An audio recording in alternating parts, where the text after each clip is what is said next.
So I've learned over the course of plugin development and working on tools that when something just works or something's just there, that it's because blood, sweat, and tears has been put into making it work.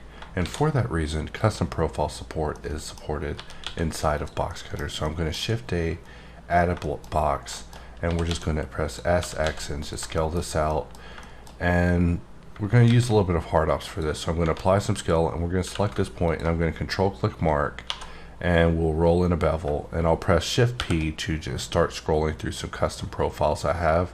So we'll put a custom profile on this side, and we'll press Alt X and mirror it to the other side. And so this is basically my custom profile plane mirror object that I've created just very quickly, right? And so if I press Alt W and switch over to Hops tool, I can just grab the dot and actually adjust this on the fly. So the object is still dynamic.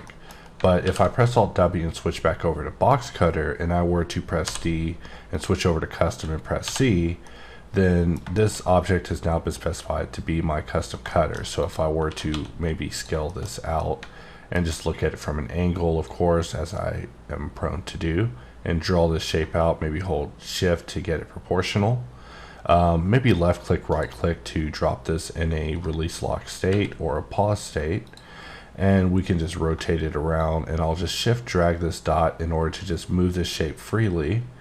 And let's just press spacebar and cut through, and we see that we're able to use this custom cutter profile shape in order to just generate different shapes on the fly in order to cut unique patterns in this. And this is something I use to just add visual interest along flat surfaces on the fly. So I just wanted to show how you can use this sort of thing in action, just as you see me doing here, to just quickly add interesting details to your objects. Of course, if things go awry, as you see here, it may require that you go in, just like at this point, maybe laser cut didn't get triggered.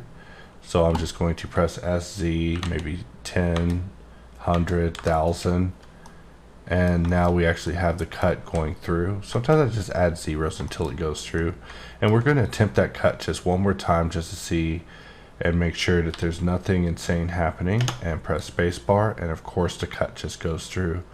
So I'm assuming that maybe occasionally whenever you rotate, something crazy might be happening with the rotational matrix. But the point of this video is to show that you can do something dynamic with custom cutter and dynamic profile to create these interesting shapes on the fly that you can just adjust to fit your needs depending on the type of result that you're needing with the type of model that you're making. Of course, this pattern that I'm showing is just a little bit of nonsense, but on the fly, these are the type of ways you can quickly add detail along areas just depending on your needs using BoxCutter.